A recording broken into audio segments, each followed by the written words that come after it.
There's this weird phase of building wealth that nobody really warns you about. You're doing the right things, you're saving, you're investing, you're making smarter decisions than you were a couple years ago. But when you check your bank account, it still doesn't feel like much. You look around and everyone else seems to be doing better. Nicer apartments, newer cars, vacations you can't justify yet. And you start wondering if maybe you're just fooling yourself. You're not.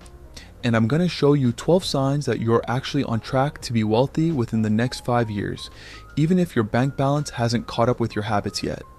Because the truth is, wealth doesn't announce itself.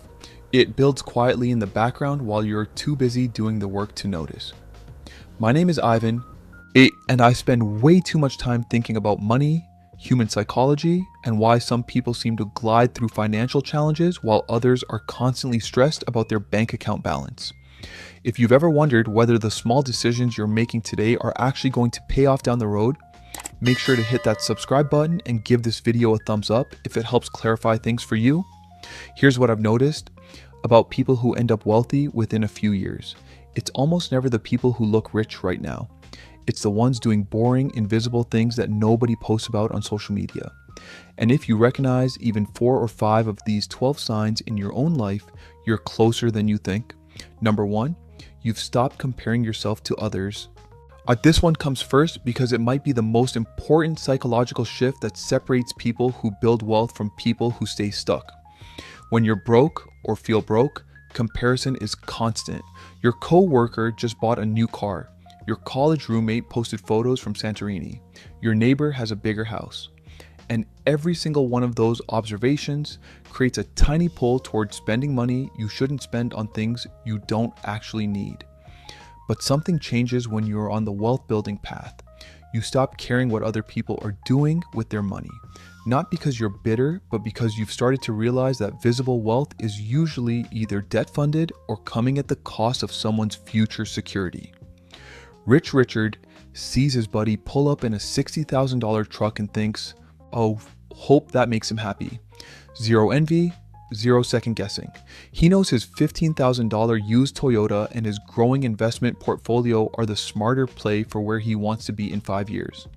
Poor Peter sees the same truck and immediately starts browsing dealerships. He finances a $50,000 vehicle at 7% interest. 2 years later, he's upside down on the loan and stressed about payments every single month.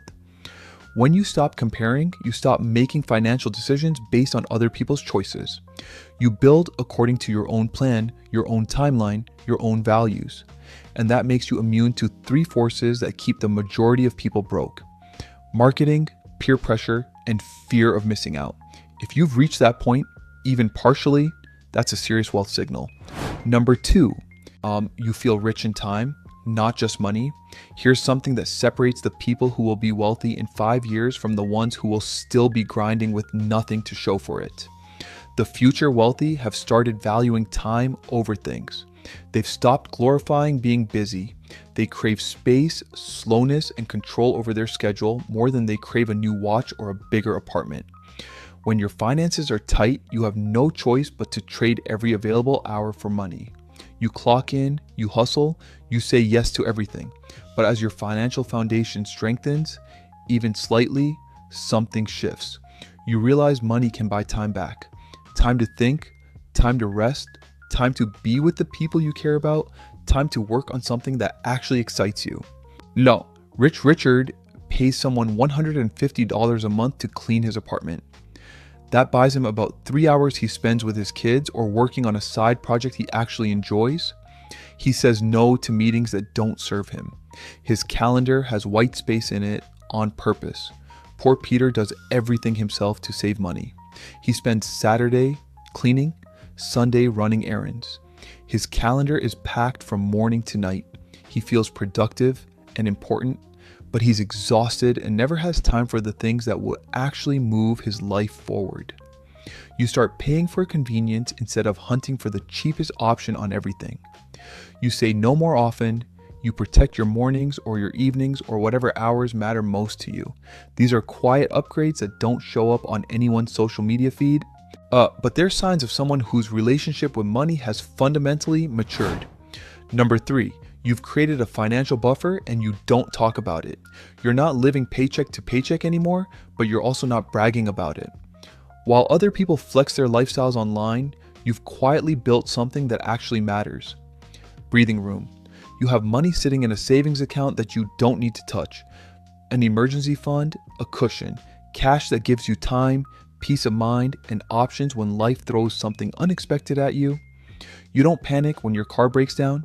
You don't dread the end of the month when bills come due. And if your job disappeared tomorrow, you wouldn't crumble. You'd be concerned, sure, but you'd handle it calmly because you built a runway before you ever needed one. Rich Richard has $20,000 sitting in a high-yield savings account. When his laptop dies, he buys a replacement without pulling up his bank app first. When his company announces layoffs, he's alert but not terrified. He has 6 months of breathing room and he knows it.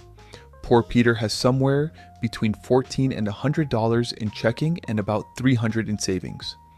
Every unexpected expense is a crisis. The car repair goes on a credit card. The medical bill gets ignored until it goes to collections. Here's the thing about financial buffers. They're invisible to everyone except you. Nobody knows you have $20,000 in savings just by looking at you. But that invisible cushion changes how you make every single decision. You negotiate harder at work because you're not desperate. You walk away from bad deals because you can afford to. You sleep better. And if you have 3 to 6 months of expenses saved up right now, you're already in the top 25% of Americans. That's not nothing. Number 4, money isn't the main topic of your life anymore. When you're broke, money dominates your thoughts. Every decision feels like a financial calculation. Lunch, rent, gas, a friend's birthday dinner. The mental math is exhausting and it never stops.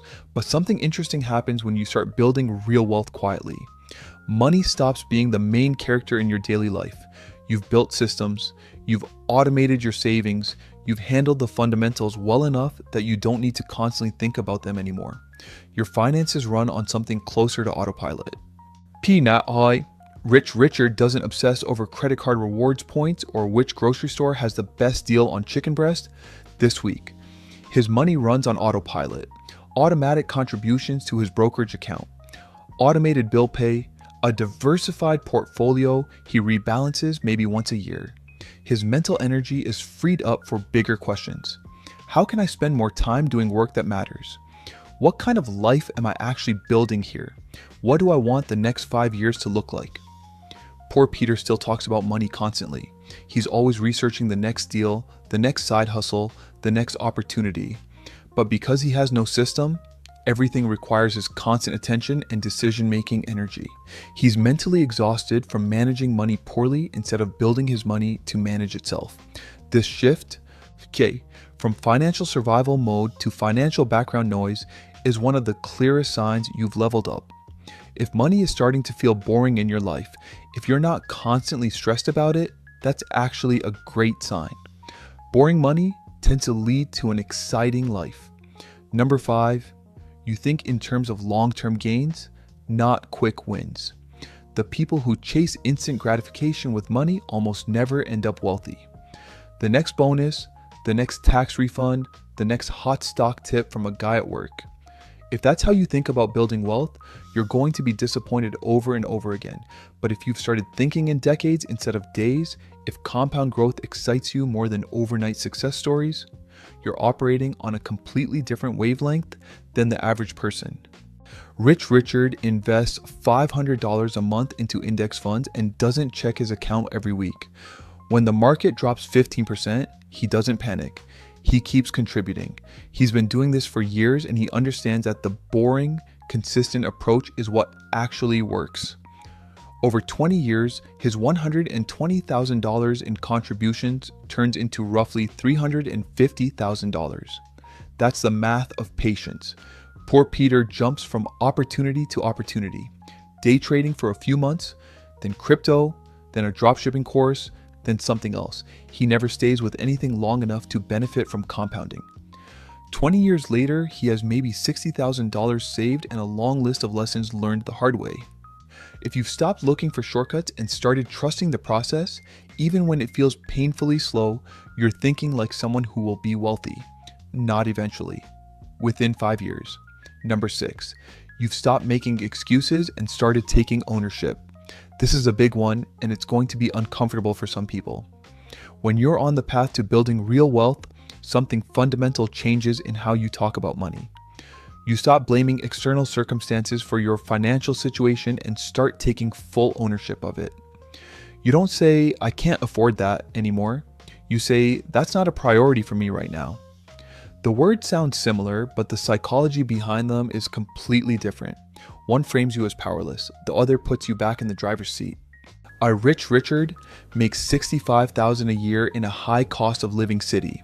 Instead of complaining about rent prices or tax rates, he optimizes what he can actually control. He lives with a roommate to cut housing costs. He bikes to work a few days a week to save on gas and parking. He meal preps on Sundays. When friends ask why he doesn't upgrade his lifestyle, he doesn't get defensive about it. He's clear about his priorities. He's building his investment portfolio first, and the nicer apartment can wait. Poor Peter makes the same $65,000 and spends his energy explaining why saving is impossible. Rent is too expensive. Student loans are crushing him. He deserves to enjoy his money after working hard all week. And here's the thing, he's not wrong about the challenges. The cost of living is genuinely tough. Ajay's student debt is real, but he's using those challenges as reasons to avoid action instead of constraints to work within. 5 years later, Rich Richard has $85,000 invested. Poor Peter has $4,000 and a lot of stories about why it's not his fault. Ownership doesn't mean pretending everything is easy. It means choosing to work with what you have instead of waiting for conditions to be perfect. Number 7, you're earning more without feeling the urge to spend more. Something interesting happens when you're quietly building wealth. Your income goes up, maybe from a raise, a promotion, a better job, but your daily life looks roughly the same. You got that 15 or 20% bump, and instead of upgrading your apartment or leasing a new car, you barely notice the difference in your spending.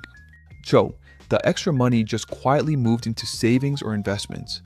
This is a lifestyle inflation immunity, and it's one of the strongest predictors of who actually builds wealth over time versus who just earns more and spends more in an endless loop. Rich Richard made $60,000 at age 28 and lived on about $45,000. He got promoted to $80,000 at 32, but his lifestyle only crept up to about $48,000. That extra $32,000 a year goes straight into investments. By age 40, he's sitting on $280,000 in accumulated wealth. Poor Peter's income also went from $60,000 to $80,000, but now he has a $2,200 apartment instead of $1,400, a car payment instead of a paid-off sedan. A gym membership he barely uses but feels like he should have at this income level. By 40, he has $35,000 saved. He feels successful because his lifestyle upgraded, but financially, he's barely ahead of where he started. When you get a raise and your first thought isn't "what can I buy now," but "how much more can I invest this month?" you've made a psychological shift that separates you from the vast majority of earners. That instinct alone is worth more than the raise itself. Number 8, you've mastered living below your means, and I don't mean you're eating rice and beans every night or depriving yourself of everything enjoyable. I mean you've built a life where your spending is intentional and naturally sits below what you earn. You don't feel the constant pressure to impress people. Quietly, you figured out what actually makes you happy versus what marketing tells you should make you happy. And it turns out those are very different things. Rich Richard makes $75,000 a year and spends about $55,000. That $20,000 gap every single year, that's not deprivation. That's options. That gap is the reason he can save, invest, take calculated risk, and say no to opportunities that don't align with where he's going. Poor Peter makes the same $75,000 and spends $80,000. Every raise gets absorbed by a slightly bigger apartment, a slightly nicer car, slightly more expensive dinners. He looks successful from the outside but feels broke on the inside. That margin between what you earn and what you spend is the single most important number in your financial life. If that gap exists and it's growing, even slowly, you're building the foundation for everything else on this list. Wealth starts in the gap. Track your spending for 1 month. Calculate the difference between what comes in and what goes out. If the number is positive and trending upward, you're doing better than you think. Number 9, you invest before you feel ready. Here's a pattern I've seen over and over with people who end up wealthy within a few years. They don't wait until they feel financially comfortable to start investing. They start before it feels safe. They start before they fully understand every detail of how the stock market works. They start while they still have debt, while their emergency fund isn't quite where they want it, while everything still feels a little tight. And that willingness to begin before the conditions are perfect is what separates them from the person who says they'll start investing when things settle down. Things never settle down. There's always another expense, another reason to wait, another excuse to push it back another year. Rich Richard opened a brokerage account with $200 when he was 25. He barely knew what an index fund was, but he set up automatic contributions of $100 a month and just let it run. By 28, he understood more about investing than people who had been reading about it for years but never actually started. Poor Peter has been planning to invest seriously for 3 years. He's watched dozens of YouTube videos about portfolio allocation. He knows the difference between a Roth IRA and a traditional IRA, but he still hasn't opened an account because he's waiting until he has enough to make it worthwhile. The gap between knowing and doing is where most people's wealth potential dies quietly.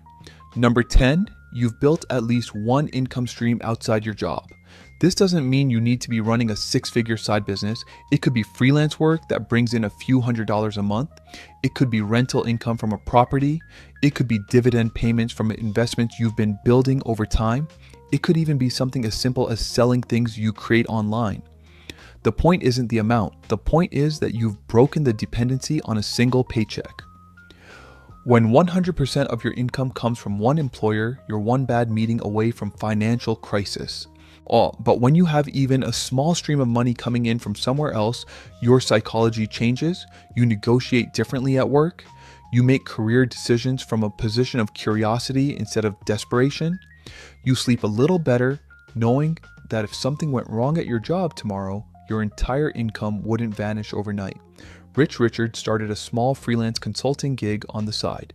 It brings in about $800 a month. That money goes directly into his investment account. More importantly, it taught him that his skills have value outside of his 9 to 5. That realization alone changed how he thought about his career. Poor Peter puts all his financial eggs in one basket. His job is his only source of income, and that means every workplace frustration feels magnified because he can't afford to lose it. He stays in situations he should leave because he has no safety net. Even a small second income stream, compounded over 5 years, creates both financial and psychological leverage that a single salary never can. Number 11, you surround yourself with people who think about money differently. Take a look at the 5 people you spend the most time with. Are they saving and investing? Are they building something? Or are they spending every dollar they earn and complaining about being broke? This isn't about judging your friends.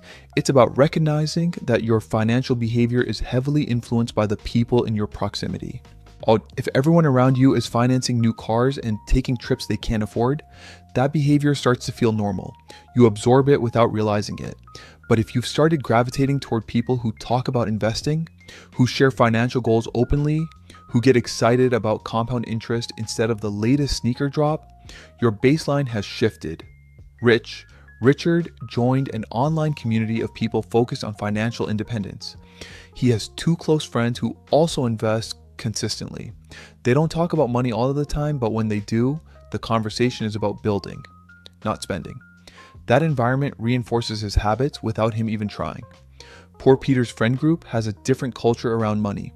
Friday night means going out and spending $200. Suggesting a cheaper alternative gets you labeled as cheap. The social pressure to spend is constant and exhausting. You don't need to replace your entire social circle overnight. But if you've noticed yourself seeking out conversations about building wealth, if you found even 1 or 2 people who think about money the way you want to think about it, you've changed your trajectory.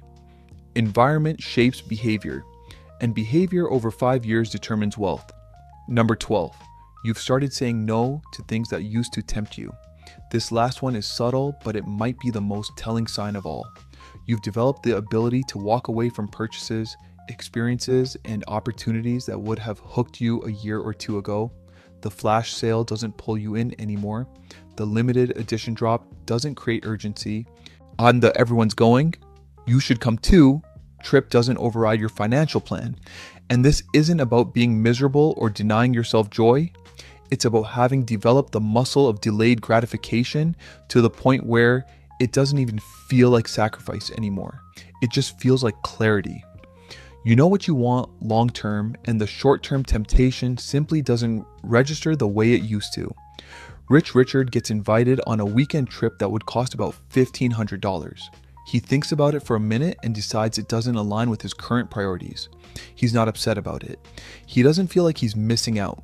He just knows that $1,500 invested now will be worth a lot more than a weekend. He won't remember in 6 months. Poor Peter gets the same invitation and says yes immediately. He puts it on a credit card and figures he'll deal with it later. 3 months from now, he's still paying it off and can barely remember what they did. The ability to say no isn't just self-discipline. It's a sign that your identity has shifted. You're no longer someone who spends to feel good in the moment. You're someone who builds to feel secure for years to come. That internal shift is worth more than any single investment you'll ever make. And once it clicks, it doesn't go away. If you recognize even a handful of these 12 signs in your own life, you need to understand something. You're not just getting by. You're not just surviving. You're quietly building something that most people will never have the patience or discipline to create. The fact that it doesn't feel dramatic, that there's no confetti or celebration, that's actually the proof it's working. Wealth built on consistency and quiet, boring decisions is the kind that lasts. So keep going. Even if it doesn't feel like much right now, 5 years from now, you'll look back and realize this was when everything started to change quietly, exactly how it's supposed to.